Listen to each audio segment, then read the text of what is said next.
রাষ্ট্র যখন আইসিইউতে, নেতা তখন রিয়্যাক্ট ভিডিও বানাচ্ছে। এই ভিডিওটা দেখুন। আপনি আসেন দেখি সামনে, সামনে আসেন, আমার কাছে আসেন।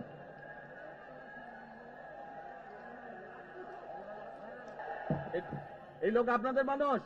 আচ্ছা, বেহেশতের মালিক কে? আল্লাহ। জোরে বলেন আল্লাহ। দোজখের মালিক কে? আল্লাহ। আচ্ছা দাঁড়ান, এবার আপনি বসেন এখানে। আপনারা সকলেই সাক্ষী দিলেন বেহেশতের মালিক আল্লাহ। আরে ভাই, যেটার মালিক আল্লাহ সেটা কি অন্য কেউ দেওয়ার ক্ষমতা রাখে? নির্বাচনের আগেই একটি দল এই দিব ওই দিব বলছে, টিকিট দিব বলছে না? যেটার মালিক মানুষ না, সেইটার কথা যদি সে বলে এক, আগেই তো আপনাদেরকে ঠকাচ্ছে, নির্বাচনের ফলে তাহলে কেমন ঠকাবে আপনাদেরকে বোঝেন এবার। এই হঠকারিতার বিরুদ্ধে, এই মিথ্যার বিরুদ্ধে আমাদেরকে ঐক্যবদ্ধ হতে হবে। আমরা দেশকে স্বৈরাচার থেকে মুক্ত করেছি, এখন মানুষের অধিকারকে প্রতিষ্ঠিত করতে হবে। যারা মিথ্যে কথা বলে ঠকাচ্ছে মানুষকে, আমরা দেখেছি তাদের আস্তানা কোথায়। রাষ্ট্রনীতি ছেড়ে পাড়ার ঝগড়া সামলানো কি জাতীয় নেতৃত্বর কাজ?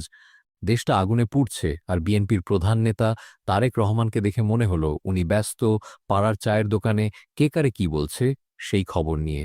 রাষ্ট্রনীতি ছেড়ে ইউটিউব কমেন্ট সেকশনে ঢুকে পড়া যদি একজন জাতীয় নেতার কাজ হয়, তাহলে জাতির কপালে নেতৃত্ব নয়, নোটিফিকেশন জুটে। একদিকে জিনিসপত্রের দাম বাড়ে, চাকরি নাই, ভোটাধিকার আইসিইউতে, রাষ্ট্র চলে রিমোট কন্ট্রোলে। আর অন্যদিকে বিএনপির প্রধান নেতা দাঁড়িয়ে আছেন একজন জামাত নেতার মুখ ফসকে বের হওয়া জান্নাতের টিকিট কথাটার সিরিয়াল রিভিউ দিতে। ভাই, জান্নাত যদি ভোটে পাওয়া যেত তাহলে ফেরেশতারা ইসির অফিসে লাইনে দাঁড়াত।